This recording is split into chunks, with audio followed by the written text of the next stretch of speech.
This series is a representation of the school's mission, but for those of us in the audience perhaps who are not social workers, this is social work. We are committed to equity. We are committed to social justice. We have a range of sessions planned over the course of the year, and I hope those of you who are not alum or students or faculty or staff, and there are many of you that are from the Denver community, that you'll consider this your lecture series and add the next sessions to your calendar. In January, we will address the role of arts in social change through the spoken word. In April, we will explore another aspect of identity and discrimination via size and sizeism. So please add those to your calendar and check out the rest of the events that the school is offering, again, committed to issues of social justice. Tonight, we will examine a pressing issue on the minds of many, but not enough: the role of white people's identity in what holds back racial justice. Our speaker tonight, Dr. Robin DiAngelo, outlines in her scholarship and thought leadership how white people in the United States live in a racially insular social environment, and might I add, a political one as well, that builds our expectations for racial comfort, while at the same time lowering our stamina for enduring racial stress. Dr. DiAngelo terms this lack of stamina white fragility. White fragility, in her work, is defined as a state in which even a minimal challenge to the white position becomes intolerable, then triggering a range of defensive reactions, including argumentation, invalidation, silence, withdrawal, claims of being attacked, which then these moves serve to reinstate racial equilibrium and maintain white control. Her talk tonight will provide an overview of this basic thesis and include the perspectives and skills needed for white people to build their racial stamina and hopefully build a more equitable and just society. I invite us to hold space tonight, not only for Dr. DiAngelo and her work, but for one another, and to have that space be filled with a sense of the somber time in which we live, but also a commitment and resolve. It's somber because there is daily evidence that the human project is failing, that discrimination based on race and ethnicity remain the lived reality of people of color in the United States, that racial discrimination from Charlottesville to St. Louis is institutionalized, condoned, and insidious. And we must be resolved that it stop. And that resolve starts with us. I'm grateful for the leadership of the University of Denver, who joined with the School of Social Work, the Office of Diversity and Inclusion as a co-sponsor of our event tonight. We're also grateful that DU's Alumni and Development Services helped us in a pinch. We had been working on this event with Dr. DiAngelo for some time, but it just so happened that our marketing launched the Monday after Charlottesville. We sold out in nearly 24 hours, which meant a change in venue. We have nearly 500 here tonight. Dr. DiAngelo, indeed. Indeed. Dr. DiAngelo asked that you be present tonight, that as much as you want to tweet and post on Facebook, and you can do that afterwards, right? So she asked that you please put your phones away and fully be present with her tonight. We will have an opportunity for questions after her remarks, and to ensure those with mobility limitations that we're inclusive, we're going to walk the mic, so be patient with us on that. We do ask that you state your name, affiliation, and really focus on a question, not a speech. We also ask that the audience remember the university's rules regarding the rights of our speakers to deliver their content during their presentation, and I know we'll all cooperate with that. It's my honor to introduce Dr. DiAngelo. She is a renowned expert on white racial identity and race relations. She just conveyed to me that she stepped down from a tenured faculty position at the University of Washington, and I don't want any of my faculty out there thinking they need to do that too. But she appreciates a great position in our society right now as a thought leader who is truly contributing to social change. And her work is readily accessible, and it's finding its way not just into the public intellect, but also into changes in policy. For example, most recently, she worked with the city of Seattle around their racial and social justice training program for staff. And might I add, St. Louis needs some of that. I lived there for 23 years. I can definitely say that. She has many publications. Her second edition of her book, What Does It Mean to Be White? Developing Racial Literacy, is available for your purchase right now. And then later in 2018, the premise of her talk tonight, White Fragility. Why is it so hard for white people to talk about racism, will be for sale. I am delighted that we have this kind of turnout and this commitment to doing the work. Please join me in welcoming our speaker tonight, Dr. Robin DiAngelo. Thank you, honey.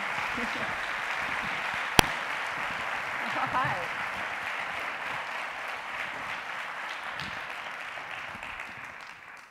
Hello there, Denver. It's great to be here. I want to start with this quote by Ijeoma Oluwe, who is lives in the same city that I do, Seattle. She's an incredible, riveting public intellectual and anti-racist educator.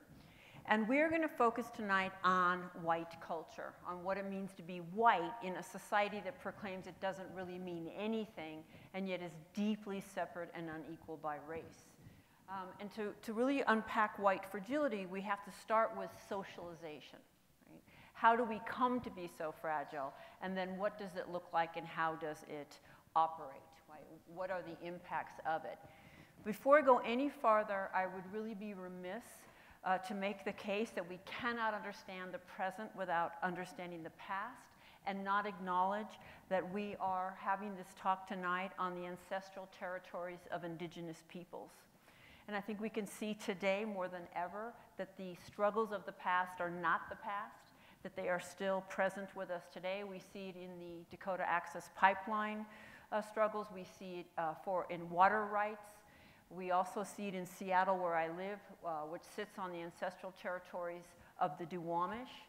And just yet again, last year, the Duwamish were denied federal recognition. They are still in 2017 fighting to be recognized, and it matters because recognition grants sovereignty, it grants treaty rights, and again, we can see the meaning of that in many of the struggles today. So we cannot separate the past from the present. So before I go any further, I want to position myself in this conversation, and positioning is the understanding that where we are positioned in a hierarchical society, those positions shape what we can see and also what we don't see. We live in a hierarchical, unequal, stratified society. And those of us that are at the top of that hierarchy tend to have the least narrow view of the hierarchy. And yet, unfortunately, we tend to have the most validated viewpoint. Those who are on the margins tend to have a much wider understanding of the system because they have to. From a really early age, they have to know the reality of those at the top in a way that I'm very sorry to say that those at the top don't really have to know the reality of those on the margins. They have to be able to know multiple cultures. They have to be able to code switch. They can't get away without dealing with me, for example, if we're talking about race and racism. And yet they tend to have the least validated viewpoint. So I am white. Check me out. And think about it. And part of being white is that goes against all my socialization, to draw your attention to my race and to proceed as if it was relevant in any way, to proceed as if you could know anything about me just because I'm white. I was not raised to see myself in racial terms. I understood that somebody had race, but not really me. And I definitely was not raised to see it again as relevant to my daily experience. I'm very, very clear today, after several decades of study, struggle, research, relationship building, mistake making, that I am white. That I have a white frame of reference, I have a white worldview, and I move through the world with a white experience. And it is not just a universal human experience. It is a most particularly white experience in a society deeply separate and unequal by race. So while I am always coming from that position, I want to be very explicit about it tonight, and I am speaking to the majority of the people in this room who are other white people. Right?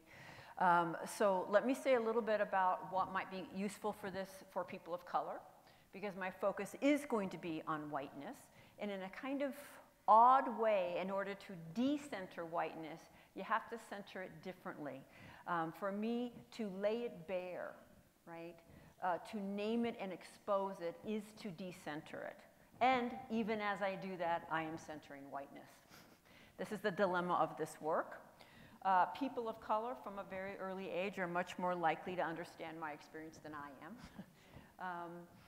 And yet what might be valuable for the folks of color in the room tonight is that I'm going to name and admit to things that white people will rarely ever name and admit to. And that might help you a little bit with the crazy making. It's us, not you. It's real. It's happening. Right? If you've ever wondered, how do they pull this off? How do they manage to not see this? I'll help you with that. And you do have to deal with us. So to any degree that this may be useful and helpful for you in navigating us, then I hope that it is. And you know, nothing in dominant society gives anyone good information about how racism works. In fact, most of what's happening in dominant society is invalidating your experience and your perspective. And so it just may be a useful theoretical framework to think about your daily interactions through. I want to acknowledge that a great deal of what I am able to articulate about racism and what it means to be white, I'm able to do because of the brilliant and patient mentorship of countless people of color. Those that were before my lifetime who wrote and taught, and those in the present, both that I know and that I don't know.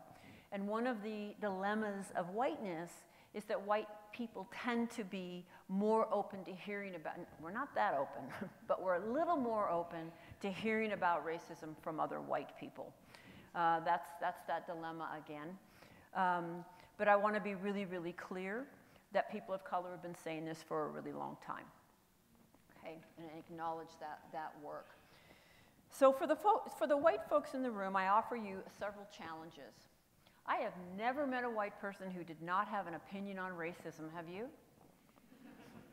If you're not sure about it, bring it up next time you're around a bunch of white people, maybe tonight when you go have a drink in Larimer Square. Bring up racism and see how it goes. And stay on it, you know, stay on it past the first round of vapid platitudes and see what happens. And not only do we all have opinions, but they tend to be very emotional, very charged. So I'm going to say perhaps my first controversial thing thus far. If you are white, I am sure you have an opinion on the topic.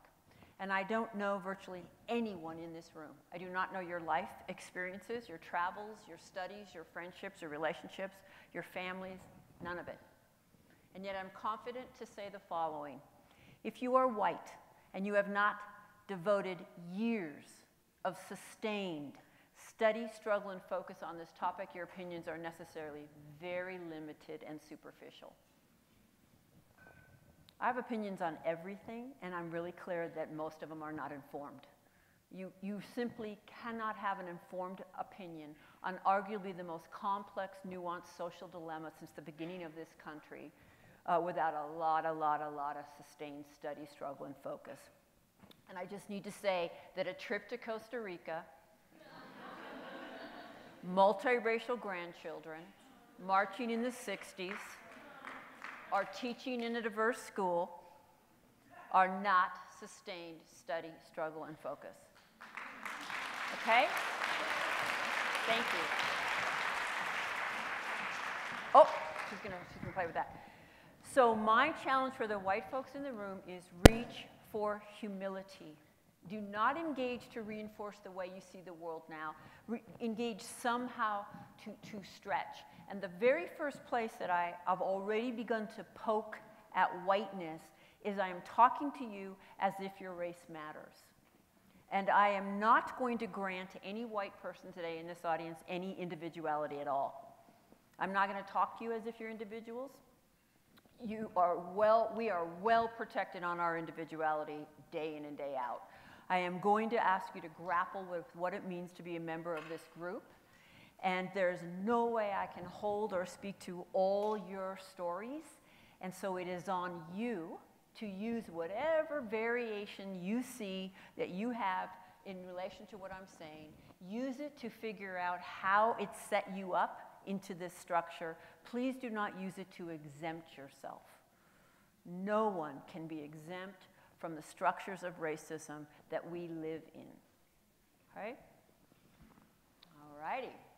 Well, as the dean defined, white fragility, right? And by every measure, across every institution in this country, there's racial inequity. There's racial disparity, and I think we all know that. Every measure, the empirical data comes in daily. Indigenous, black, and brown people are going to be at the bottom. Okay? At the same time, what is today's dominant racial narrative? Dominant equals white. Well, I am a former professor of education, so I used to teach in a large teacher training program. The program, we put out hundreds of teachers every year, 97% white. Rare for me to ever have a student of color in any class. And we were 10 miles from Springfield, Massachusetts, which is 56% black and Latinx.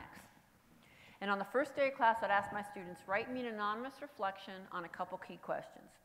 How racially diverse were your schools and neighborhoods growing up? What messages have you gotten across your life about race?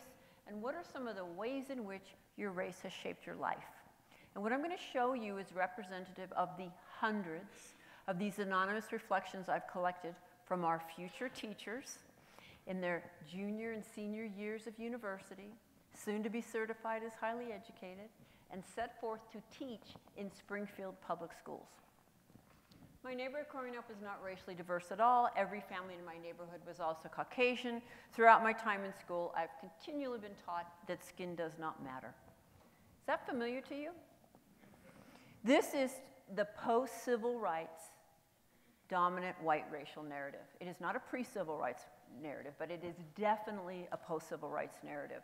And I see a really, really big contradiction in this narrative, and I hope you see it too. And from that contradiction comes a question. How do we actually teach that race doesn't matter in segregation? And I will argue that we don't teach that at all. We tell that, we say that. It is not what we teach through the practice of our lives, which is vastly more powerful than the words that we say.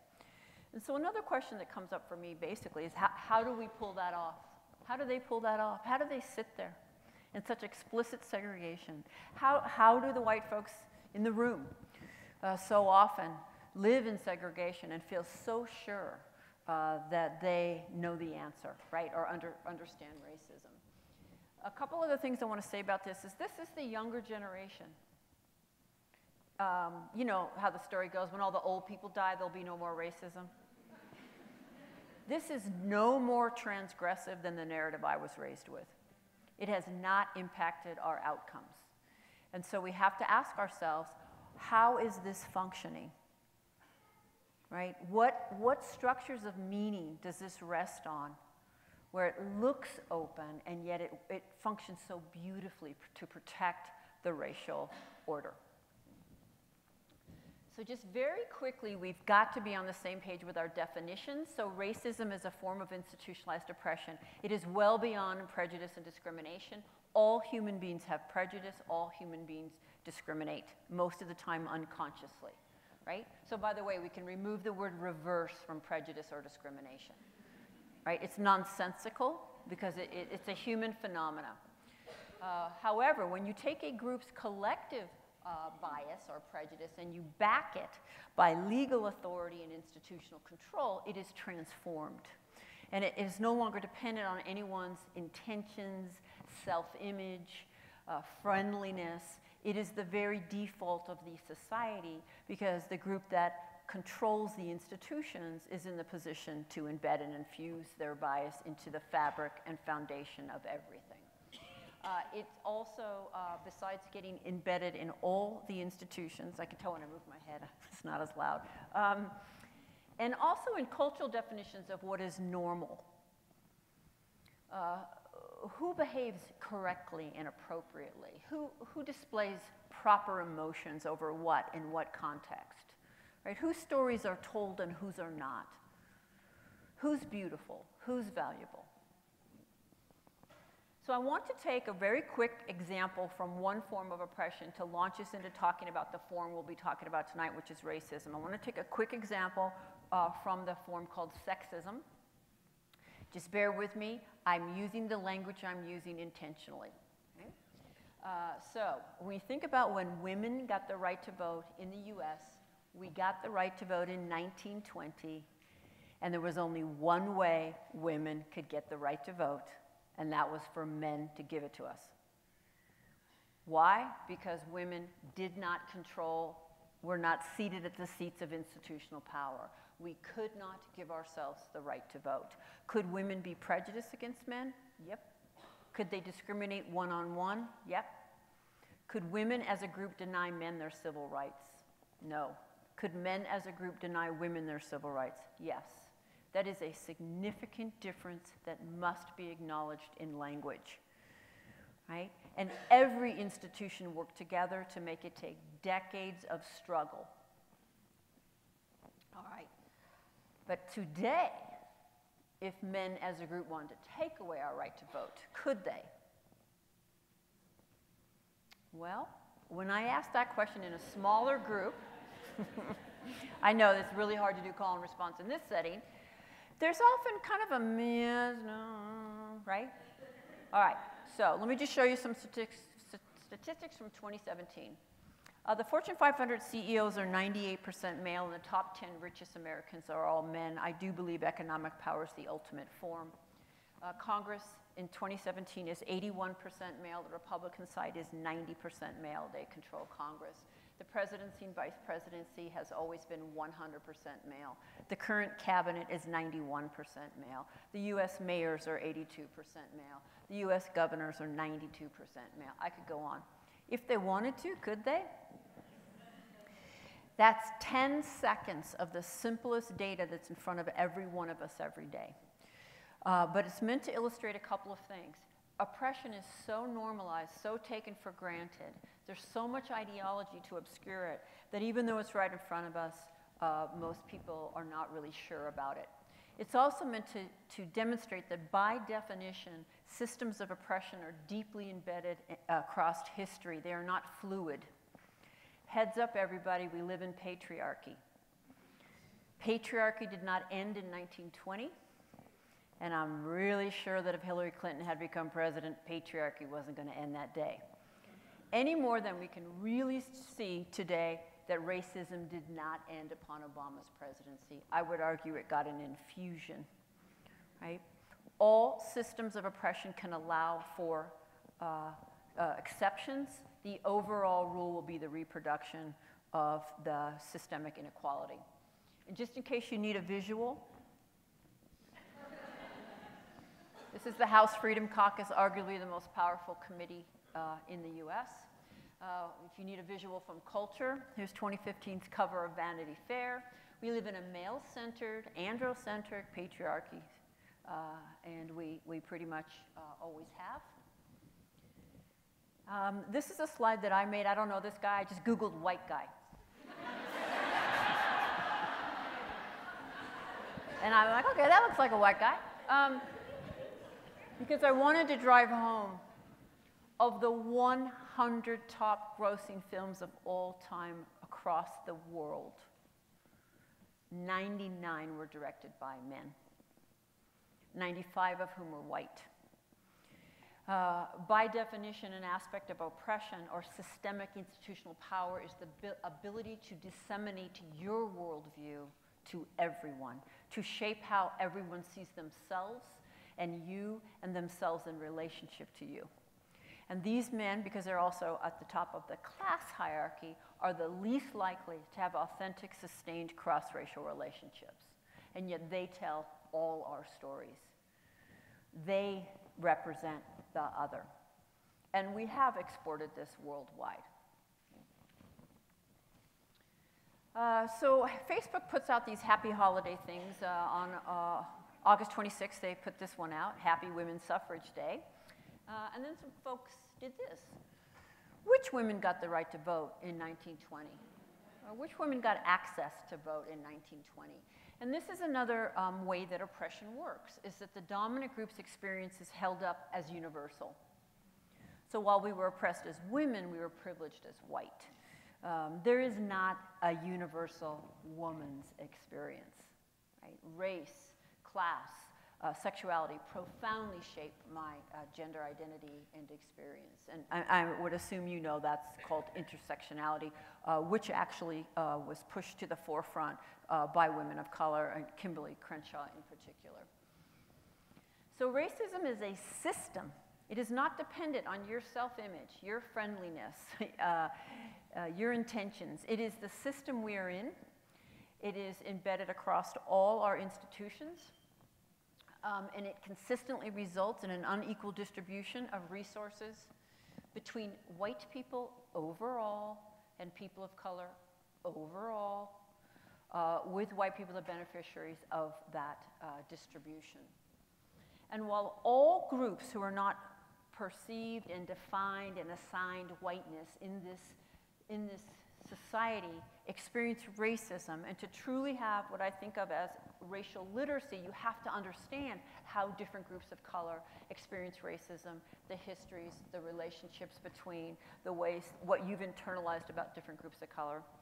I do believe there is something profoundly anti-black in this culture. We live in a deeply anti-black society, and nothing seems to turn white people's cranks like feeling black people getting something over on us. It's unbelievable. The slightest scratch and this resentment erupts. And so I would like to take one just glance at the historical trajectory towards African Americans in this country. And we can literally think about it as state-sanctioned organized crime. It begins with kidnapping and 246 years of enslavement, torture, rape, and brutality. It moves on.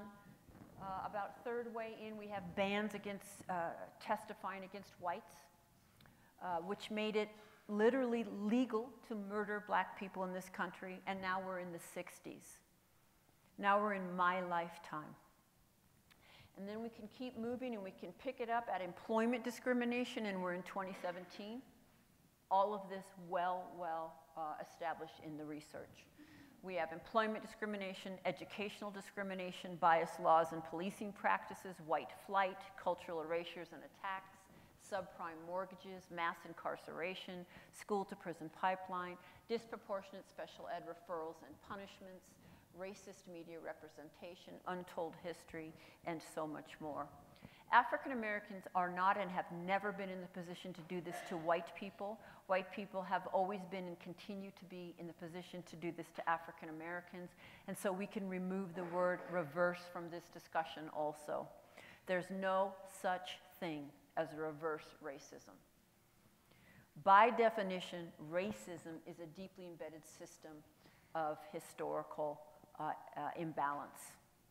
Right? Everyone has racial bias, and if it bugs you that I just said that there's no such thing as reverse racism, great. Use that as a door in to self-knowledge. Why? Why is that so important to you? To establish that they're just as much as we are. Right? Well, in spite of that, what are we taught racism is?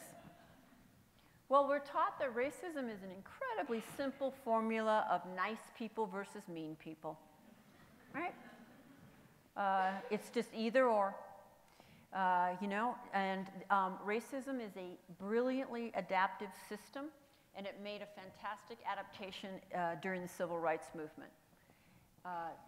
Post-civil rights, to be a good moral person and be complicit with racism became mutually exclusive. You could not be a good moral person and be complicit with racism. Racists were terrible. We saw them on TV. They had fire hoses and they were beating people and dragging them away. Those were racist. And if we were against that, we were not racist. And I think this has functioned beautifully to make it virtually impossible to talk to the average white person about the inevitable absorption of a racist worldview, racist investments, and racist patterns. I think this is the root of virtually all white defensiveness on this topic. Have you all noticed any white defensiveness? Maybe you're feeling some right now, I don't know. Right? Because I try to connect you to racism and you hear me basically, or I suggest that anything you've done is racially problematic, and what you hear is you've just questioned my moral character. And now I got to defend my moral character, and I will. And how will I do it? Every way to establish that was not racism, because I couldn't be racist. Therefore, you misunderstood me. You're oversensitive. You need to lighten up, et cetera, et cetera. It can't be racism because I'm not racist. So we know how to fill this in, right? Racists are bad, and they're ignorant and bigoted and prejudiced, mean-spirited, old, Southern. They drive pickup trucks because we got to get some classism in there, and they live in Colorado Springs.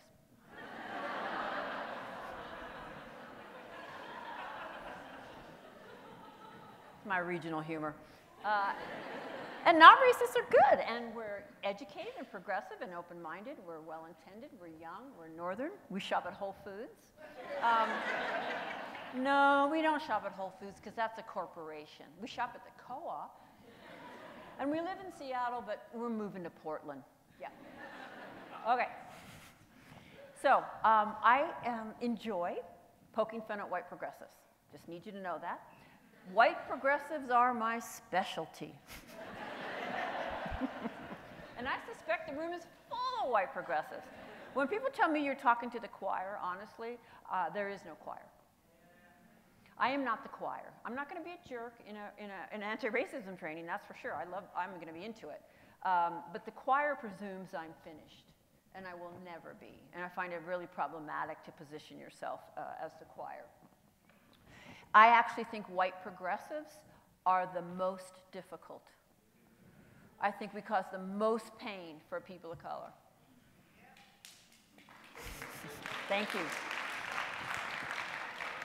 Because the degree to which I think I'm good to go, for whatever evidence I'm going to give you, all my energy is going to go to denying and deflecting, and none of it is going to go to where it needs to go for the rest of my life, which is deep, deep self-knowledge, awareness, education, and intentional strategic action. Right? So we need to get rid of it. It is not an either or, it is an inevitable result of being raised in this society. Right? So I want to talk a little bit about, I want to do a little discourse analysis. And discourse analysis is the study of language and the recognition that rather than words just describing some fixed reality, words actually construct reality, right? Language actually shapes the way I view something, right? And so I want to look at these really dominant white racial narratives and do something that's so rarely ever done, which is think critically about them, interrogate them. So in my work, I talk day in and day out to white people about racism, and in doing so, I hear the same narratives over and over. And the image that came to my mind as I listened was of a dock, because a dock is just, looks like it's just floating on the surface. And this signifies how surface or superficial these narratives are. But also that dock is not floating on the surface. There is an entire structure underneath that dock propping it up. There are literal pillars submerged in the ocean floor that prop that dock up. And what I want to get us is off the surface and down under to examine what is the framework through which I'm making racial meaning and how is that functioning, right? And I think about these narratives as two basic sets. The first set is colorblind, right? So those would be narratives like probably the number one is, I was taught to treat everyone the same. So how many people here were taught to treat everyone the same? Okay, don't get mad at me right now, but no, you weren't. Not one single person in this room, including me, was taught to treat everyone the same. Because that's not possible. It's not humanly possible. You were not taught to treat everyone the same. You were told, right? I'm going to tell you right now, stop judging, it's not nice. Are we good? No judging? That's what I mean. You can be told to treat everyone the same, but you don't. We just have so much research in implicit bias, and you don't really even want to because people have different needs. And when I hear this from a white person, the bubble over my head is, oh, doesn't understand basic socialization, doesn't understand culture, is not particularly self-aware.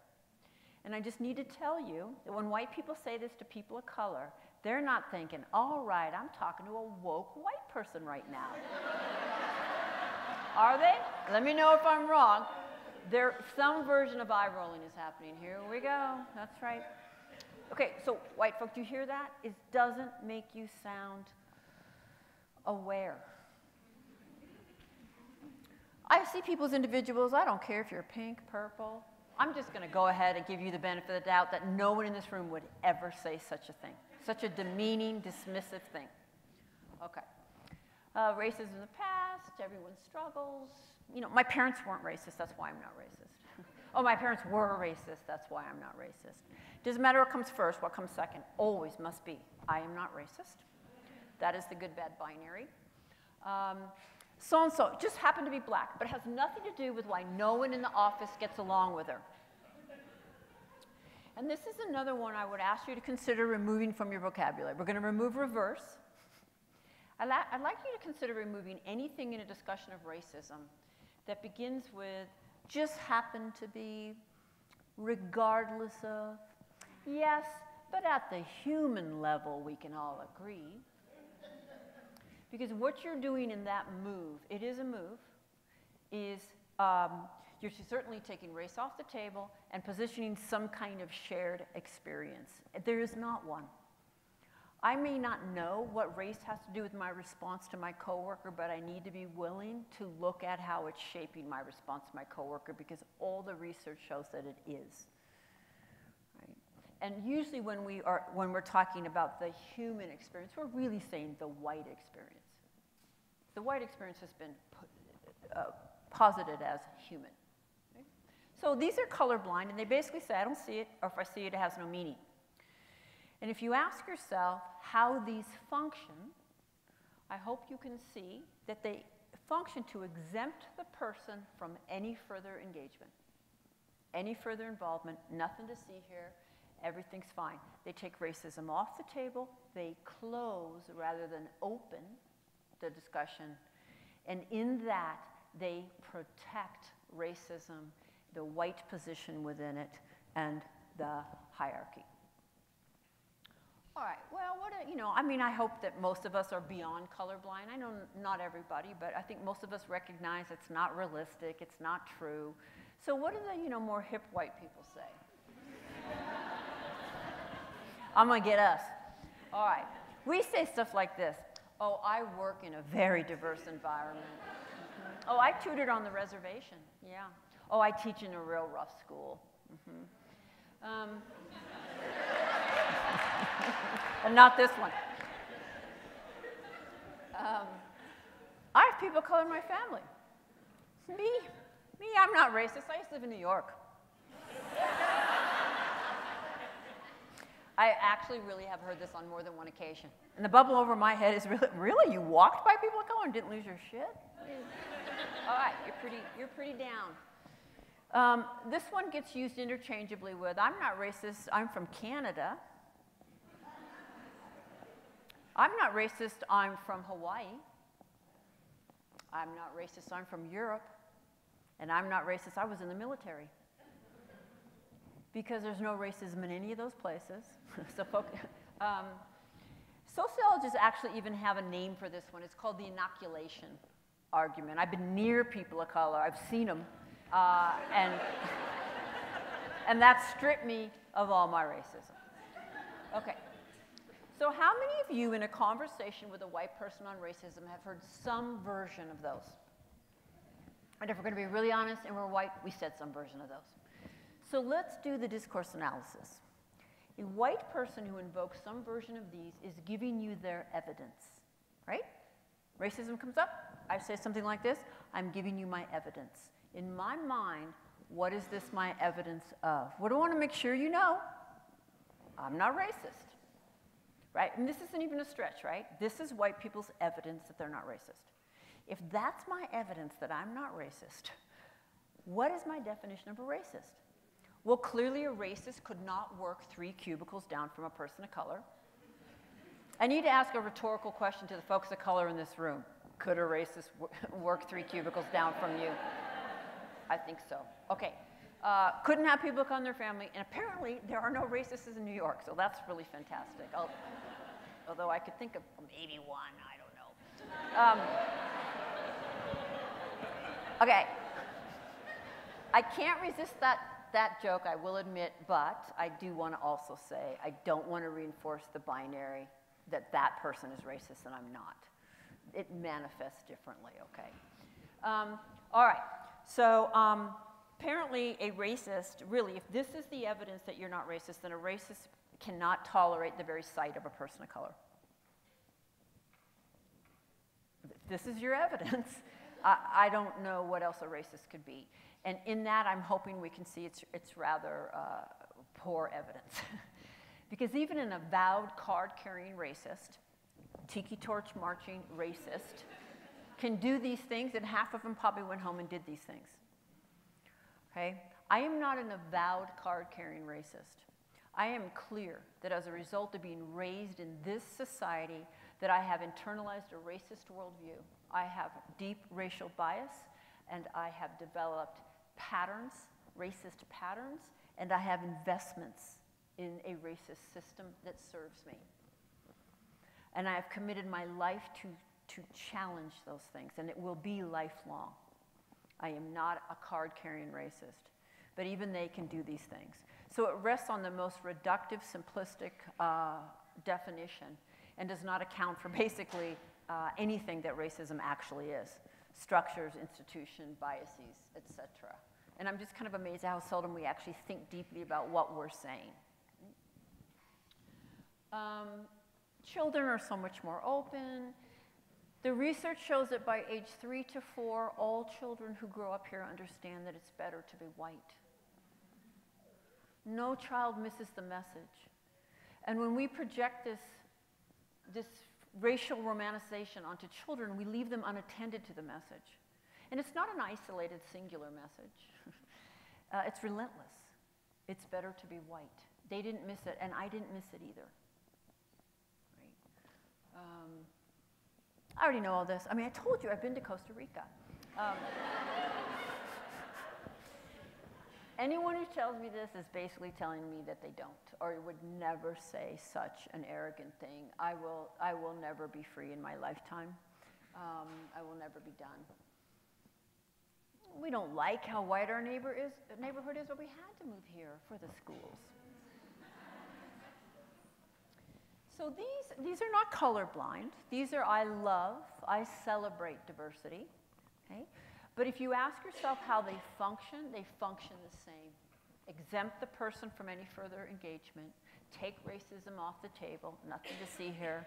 Let's move on. And in that, they actually close rather than open and protect the current racial order. They're not actually more progressive in their impact. Right? So we have to go under that surface and really look at what is the structure that this is resting on. Right? And this is what I'm going to try to show you in our brief time together, is the much, much deeper stuff way beyond what you believe here. Right? At the conscious level, I'm absolutely against racism and open to everybody and all of that. But submerged just below the surface is just a massive iceberg of socialization. Right? And left unchecked, it's coming out of my pores. So sociologist Joe Fagan talks about the white racial frame. That's kind of the academic articulation of those pillars. It's the deeply internalized framework through which whites make racial meaning, includes interpretations, etc., that position whites as superior and that are passed down and reinforced across society. So just hold that in your mind. And I want you to think about a couple of questions. I want you to think about how racially diverse your neighborhood was growing up and what messages you got about race from your neighborhood. Racism is deeply inscribed in geography. And we're being told everybody's equal, but we don't live together. And if we do live together, we're probably urban and poor or working class. And if we're white, upward mobility is going to take us away, right? Race is deeply inscribed in geography, and we absorb powerful messages. And if you think about the vast majority of white people live in primarily white neighborhoods that we talk about in glowing terms. Most white people live in racial segregation, and it is segregation we choose that is the result of decades of policies and practices, and that we talk about as good. So just think about how good, nice, safe, sheltered. These are powerful descriptors that have shaped our identities, right? My identity. And think about your teachers. When's the first time you had a teacher of the same race or race as if you're multiracial as yourself? How often? When's the first time you had a teacher of a different race? How often? And if you're like most people in this country, if you're white, your answer is pretty much from the time I began. And I really could get through graduate school. Rarely, if ever, looking up and not seeing myself at the front of the room. And if you're a person of color in this country, your answer is probably rarely, if ever, did I look up and see myself reflected racially at the front of the room. And then think about teachers, holders of knowledge, authority, discipline, determiner of who's smart and who's not, imparting a worldview. And a friend of mine puts it like this: pretty much all of us have been taught by white people, who've been taught by white people, who've been taught by white people, who've been taught by white people, who've been taught by white people, who've been taught by white people, using textbooks written for, by, and about white people. You get in the weight of that worldview, and it's way beyond whether I'm open or friendly across racial lines, right? And I have just an image here I think nicely sums this up. This is last year's College Jeopardy champion playoffs. Those are our best and our brightest. And as you can see, there's one column, not one of them touched. So nobody wanted to risk losing. It was clearly the hardest category. This is a real photo. I actually don't feel like I can do justice to the profundity of that disconnect. To not understand, to not know this history, to not be able to trace it into the present, leaves us with some very problematic victim-blaming explanations for present conditions. This is our history. All right. Thank you. Because you know what's under that category, right? Civil War and civil rights, always. Because that happened in a vacuum to them. So I'm going to just map out a few of the, again, I'm trying to unpack what sets up white fragility. Right? Well, everything I'm about to say, every other white person in this room can say, and really no person of color in this room can say. And so I was born to a culture in which I belong. Virtually 24/7, any space deemed normal, neutral, or valuable, I belong. I belong in that administration meeting, church service, block party, dealing with my daughter's teachers, her camp counselors. I belong at that wedding. How many of you have been to a wedding that if it wasn't all white, it was pretty darn close? Just look around this room. A wedding is your circle. Big or small, it is your circle. And I think it just attests to how segregated we live our lives. But it's never me, the only one or two, carrying that psychic weight of racialization at that wedding. Representing the halls of power, we looked at gender earlier. Now let's look at race. It is hard to separate them out when we get to the halls of power, but racially I am represented. I put the statistic there of white men to make the point it is not about numbers. It's about power. We know what this has looked like. House of Representatives, 78% white, US Senate, 90. And I'm going to show you a series of photographs now that wherever you see a yellow border, those are the people of color in that group.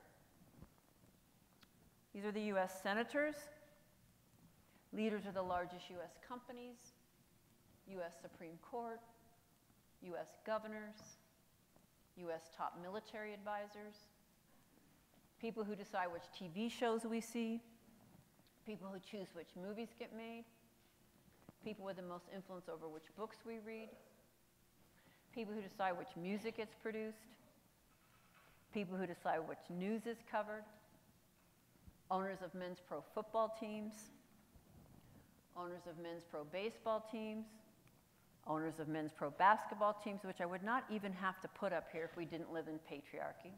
That is an aside. Presidents of Ivy League universities.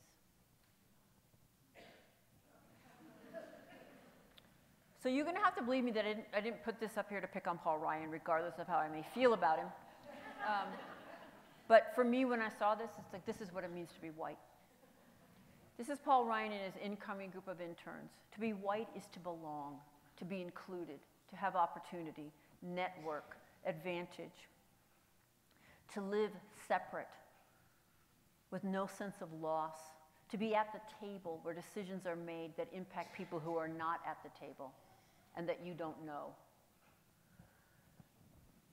Think about these young people. Think about the neighborhoods they probably grew up in, the teachers they had, and those are our future politicians. And now imagine those are our future medical researchers. Those are our future social workers. Those are our future teachers, judges, etc.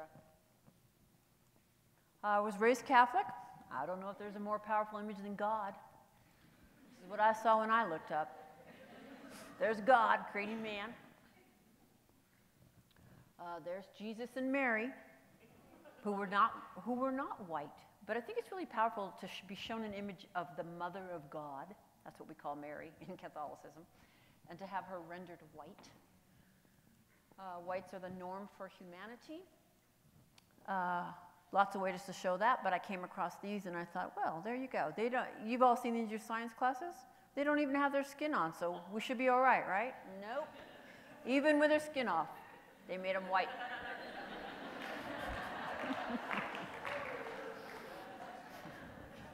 I know, I saw it, and I'm like, oh no, seriously? Okay. There's Adam and Eve, the first humans. Now, Adam and Eve are biblical characters, but the first humans did come from the continent of Africa. Oh, sorry, just disregard that. Whites are basically the ideal human. This is on a website right now. What would the scientifically perfect face look like?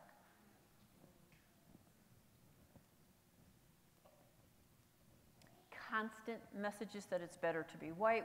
We talked about children getting these messages. This is 2015's World's Most Beautiful Woman. You know, on some level, I think that's ridiculous. But I do walk by it every darn day. So does my child. You know, at the drugstore and in the checkout line. There's 2015's World's Most Beautiful Woman. 2016, World's Most Beautiful Woman. 2017, World's Most Beautiful Woman. Hey, and Julia Roberts so darn beautiful that in the whole wide world, they had to go back to her 5 times. She is a 5-time winner of World's Most Beautiful Woman. The ultimate signifier of ideal beauty is whiteness. And I might look at those pictures and say, oh, I wish I was younger. Oh, I wonder if I should lose some weight. But the fundamental paradigm I am inside and have always been inside. And I bring it to the table with me, right? If unchecked. Always centered. Here's an ad. Look at the racial hierarchy in this ad. I found this on a Delta in-flight magazine. Can you see it? You got your white women in the front. You see them the most clearly, red hair, wearing green. Asian women literally in the middle wearing yellow, black women in the back wearing brown. And this is an ad for a purse. Take a look at the black women's hands. They don't even have the purse in their hands. And you only look for seconds, but it's just constant, right? I was racially affirmed throughout my childhood, and lest we think that's the past, no little girl misses this message. Right? This is this year's top 5 Miss Teen USA runners-up. And yes, those are 5 different girls.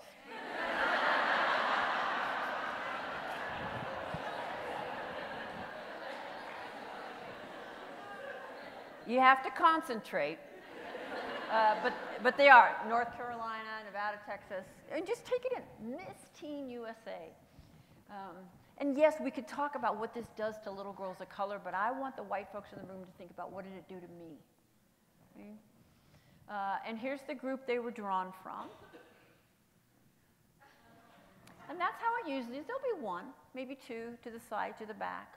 And because I know my people, I am confident that for all those white girls, that one black girl is their evidence for why they're not racist.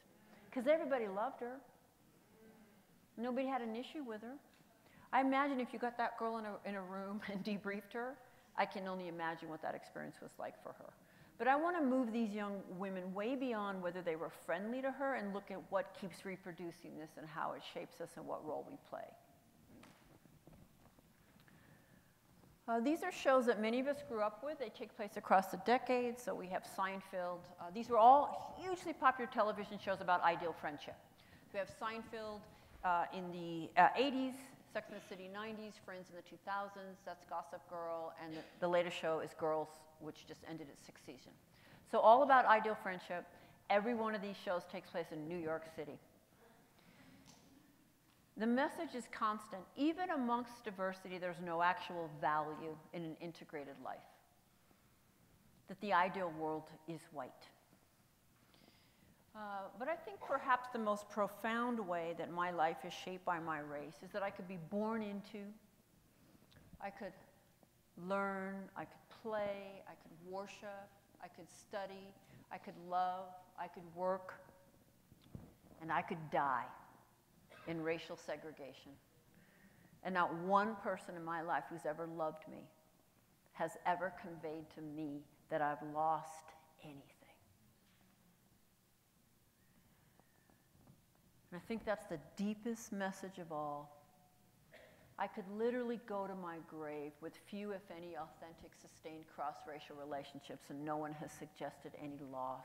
In fact, that would be described as a good life. My wedding looked like that. Why would my funeral not look like that? It won't. I've worked very, very hard. But just following the trajectory of our lives, many of us will end here in this way. So the fundamental message is there's no inherent value in the perspectives or experiences of people of color. My psychosocial development was inculcated in the water of white supremacy. That's what this is. I'm extremely comfortable with that term. I'm not talking about the KKK. White as superior, white as ideal for humanity. White supremacy is a very descriptive term for our culture. And I grew up in it. And I internalized it. And that doesn't make me bad. But not doing anything about it is absolute complicity. Right? This depends on nothing more than white people being really nice. Right? The default of our society is the reproduction of racial inequality with white advantage. And it depends on nothing more than white people being really nice and carrying on. Because niceness is not courageous. Niceness will not get racism on the table, and it will not keep it on the table when everyone wants it off the table. In fact, you may not be seen as particularly nice for raising racism. My point is that the default is the reproduction. If you are not strategically, intentionally, in every moment trying to challenge it, you are holding it up. And today when we see those white supremacists, the avowed white supremacists, marching, and we say, those are the racists and I'm against that, I fear we're back to the good-bad binary. I don't think of it as an either or, I think of it as a continuum, and I am on it. And I don't get to be further on the just side. One, that's not for me to decide. That's for people of color to decide how I'm doing in any given moment. But that's the question. Where am I in any given moment on that continuum? But I am not off that continuum, even though I would never march as they did in Charlottesville. So if we go back and we look at what's propping this up, these are the kind of the pillars of white fragility. We see the good-bad binary, which is incredibly effective, deep implicit bias, this sense of unique individualism. I'm sure there are white people in this room right now exempting themselves, thinking that I'm talking about other people but not you, thinking about who you wish was here tonight. Keep looking. It is you. It is you. It's me. It's us. If we're not all unique, then we're all able to represent everybody, right? Universalism. Internalized superiority, which you cannot miss, and on some level an investment in this system. And these investments are wily and tricky, and we can't be trusted to know ourselves how we're doing. We've got to be in accountable relationships with people of color. And then the power of segregation to hold it all together.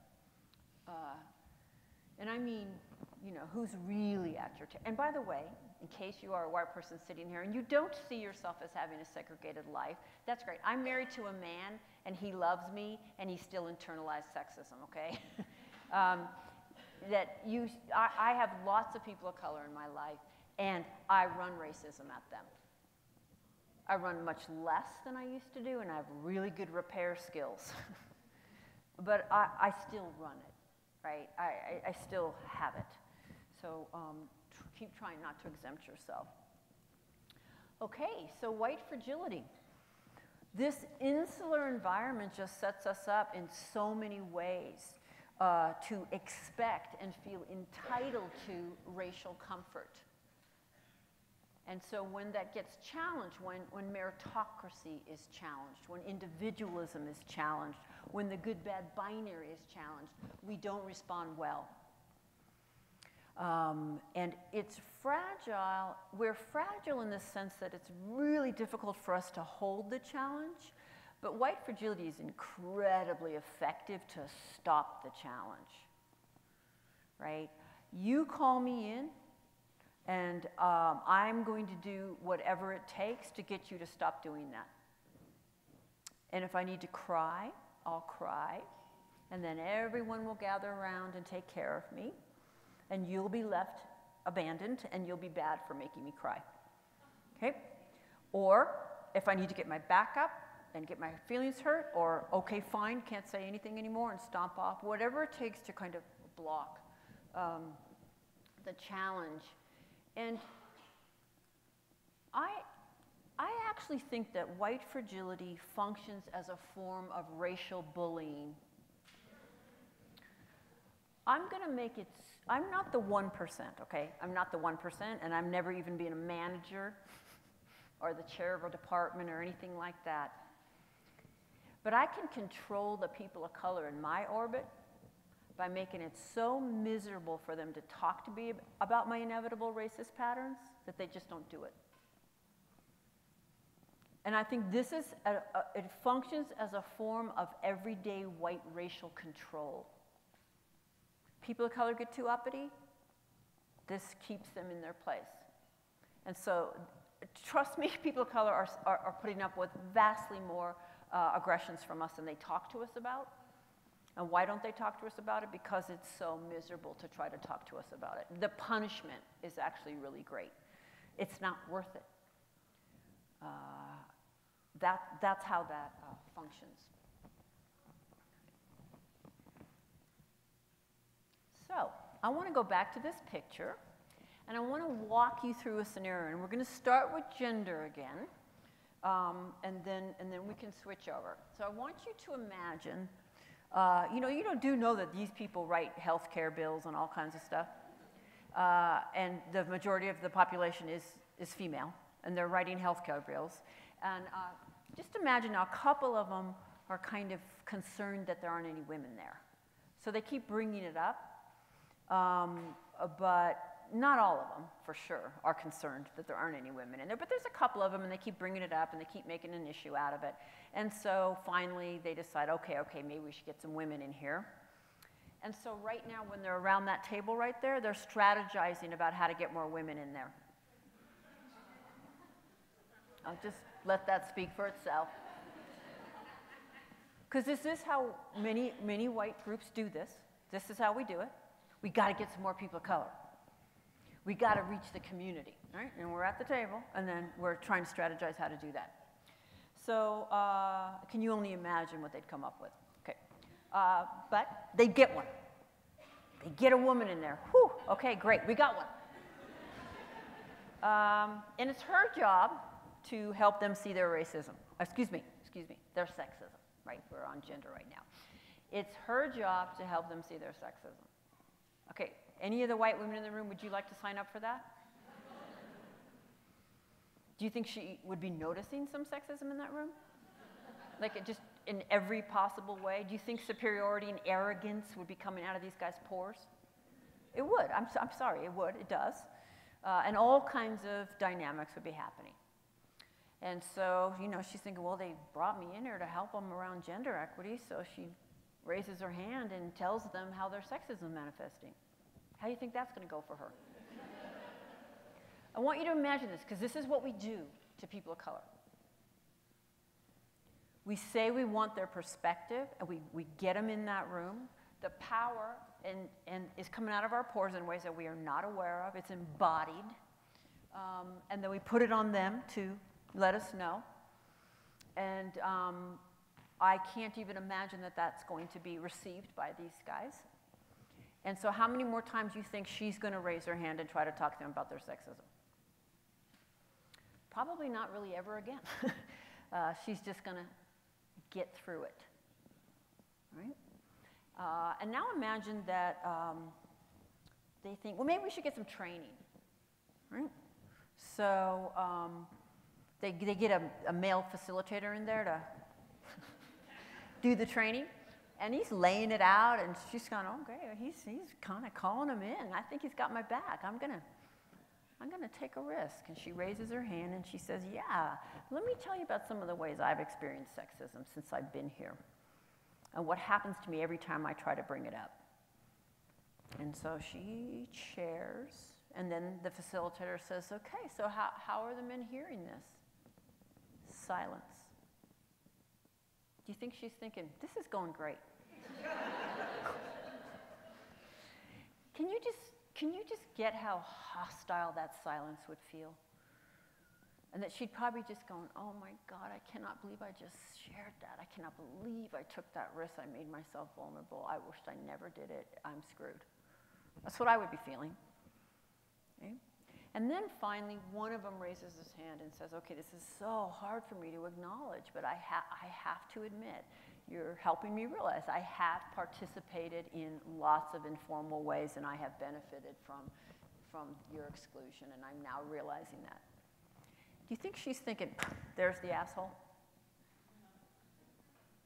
No, I think she's thinking, oh, thank God, I love that guy. Right? I already know they all have sexism. They're men. They're not fooling me. I'm not feeling remotely supported by their silence. The one guy who's willing to acknowledge it, that's the guy I'm now going to trust and I'm going to gravitate to. And I'm telling you this because these are the dynamics white people do all the time. We don't show ourselves. We don't take risks. We don't meet people of color halfway. We want them to tell us. We don't give back to them. We often punish them for the telling. Now imagine it's over, and one of these guys that she thought was her friend comes up to her and says, hey, I just want you to know I really agreed with what you said in there. I'd be like, okay, well, great. But I really needed you in there. That's where it mattered. Why didn't you say anything? And he says, just look at this picture, I didn't feel safe. And then I would say, well, what does safety mean from a position of social, historical, cultural, institutional power and privilege? What does that mean to feel safe from that position? You are safe. You were safe in that room. You didn't feel comfortable, and you did not want to break with male solidarity. You did not want to break, but you were safe. Okay.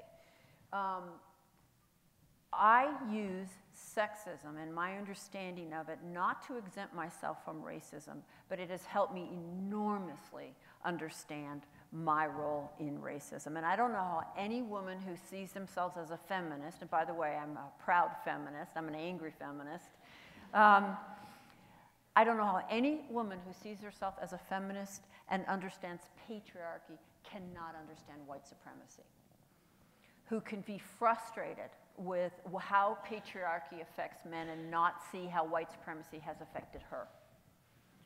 White women do not land any more lightly on people of color. And I actually think our betrayal is deeper because there's a potential entry point. And by the way, I was also raised in poverty. I am not any less racist than anybody else. Poor white people, working class white people don't have less racism. I learned my place in the racial hierarchy from a different class position. I still learned it. And I've written about that if you want, but when people say that real oppression is class, no. Right. So all of this sets up the patterns which I feel like I have talked about. So I'm just going to put them here, and then I'm going to look to, where is Abby? Oh, well, good. Are we 5 right now? Perfect. Okay. Perfect.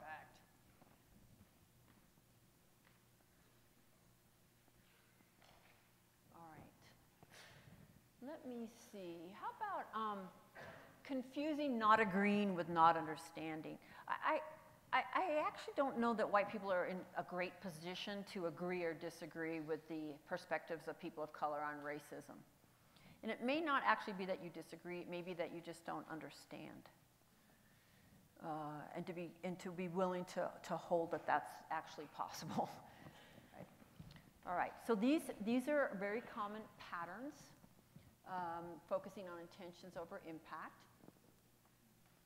And so from this, we have really predictable reactions when given feedback on our inevitable and often unaware racist patterns. Right? We have feelings like this.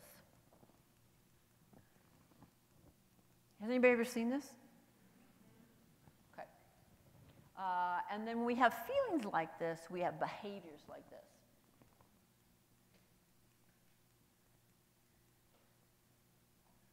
Do I have another one on there? No. And then these are the kinds of claims we make to justify these behaviors and feelings.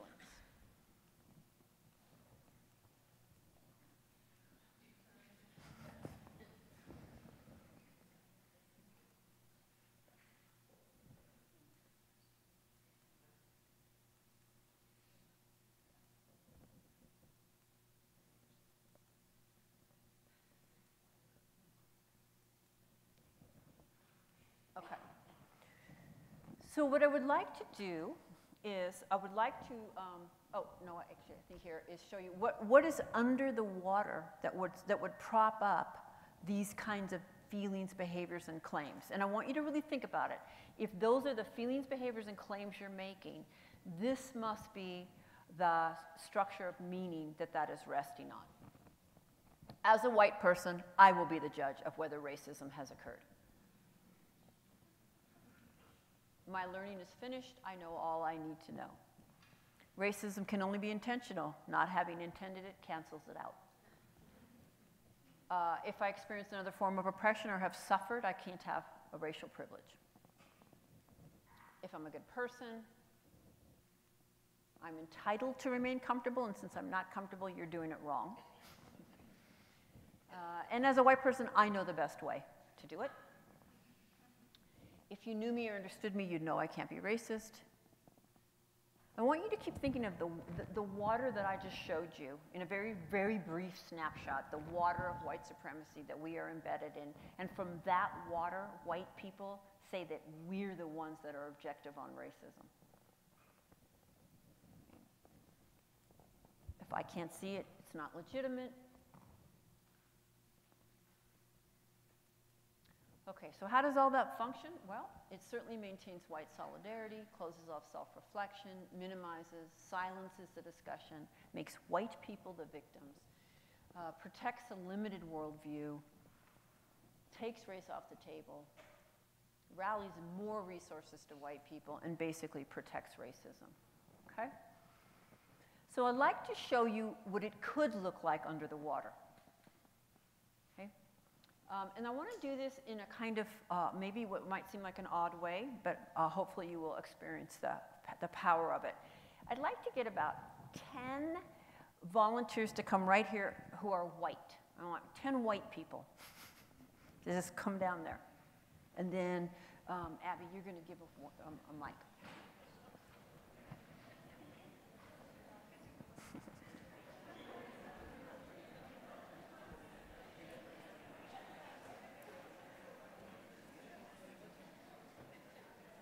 Okay. You can just start on one end. All right. And I want to ask the audience, when they're done, please do not clap. It's not that. But what I want to do is it's a kind of fake it till you make it. I want to counter the dominant narratives. I want to put the white voice in the room with a very different paradigm. And so we'll just start with the first person on the mic, and you're just going to read out loud one of these things up here, and then we'll just pass it, and it might come 1.5. Being good or bad is not relevant. Racism is a multi-layered system infused in everything. Whites have some blinders on. Racism, I have some blinders. Racism is complex. I don't have to understand it for it to be valid. White comfort maintains the racial status quo. Discomfort is necessary and important. I must not confuse comfort with safety. I am safe in discussions of racism. The antidote to guilt is action. I bring my group's history with me. History matters. The question is not if, but how. The way out is through. Whites are unconsciously invested in racism. I am unconsciously invested in racism. Bias is implicit, unconscious. I don't expect to be aware of mine without a lot of ongoing effort. Feedback from people of color indicates trust. Feedback on white racism is difficult to give. How we receive feedback is not as relevant as the feedback itself. It takes courage to break with white solidarity. How can I support those that do? Given socialization, it is more likely that I am the one who does not understand the issue. Racism hurts, even kills people of color 24/7. Interrupting it is more important than my feelings, ego, or self-image. Thank you. Thank you very much. Thank you to Abby. Wow, can you imagine if white people really were coming from that place? And I'll never forget asking this group, asking the folks of color, what would it be like if you could just give us feedback on our inevitable and often unaware racist patterns and have us receive the feedback with grace, reflect, and seek to change the behavior? What would that be like? And I'll never forget this man of color saying, it would be revolutionary. And I just want you to notice that revolutionary, that we would receive it with grace, reflect, and seek to change our behavior. That's how difficult we are. That would be a revolution. But it's also how simple it is. We cannot get there from the dominant paradigm. And I really believe that if we change that paradigm, if we really were coming from this, not only would our interpersonal relationships change, but I think our institutions would change too, because we would see to it, right? But again, when people ask me, what do I do? It's like whatever it would take to truly internalize this. And notice that it's simply putting us in a place of humility and openness and countering certitude. Okay? Right. And by the way, I have that on a handout, both sides, all the stuff. Download it for free on my website, okay? If you were taking pictures. So how would that function? Well, it would function in all the ways that would counter white fragility.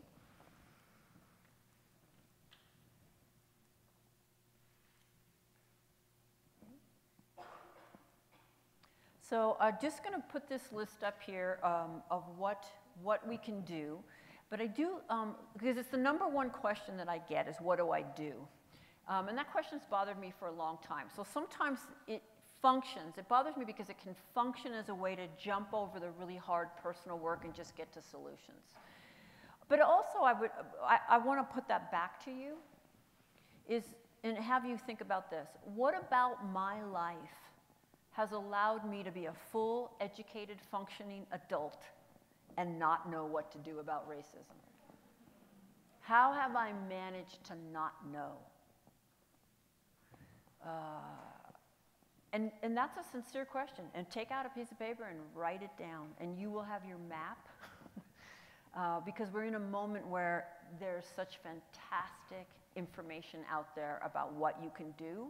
And even though I'm going to have this list, and it's very general, I actually think one of the first things white people can do is break with the apathy of whiteness and go find out. Take the initiative to find out. That step right there, rather than kind of waiting for someone to say, tell you what it is a breakthrough of whiteness, quite frankly, sadly. So I will end with, I believe, where am I? There's a quote here. I can't find it. Let me just say that I hope you're noticing that I'm a fairly empowered person. I am not racked with guilt, even though I can stand here and say that I am clear that I've been socialized into a racist construct and that I have internalized that. But I have never found anything more liberating and transformative than this work on every possible level. And so I leave you with that, and I thank you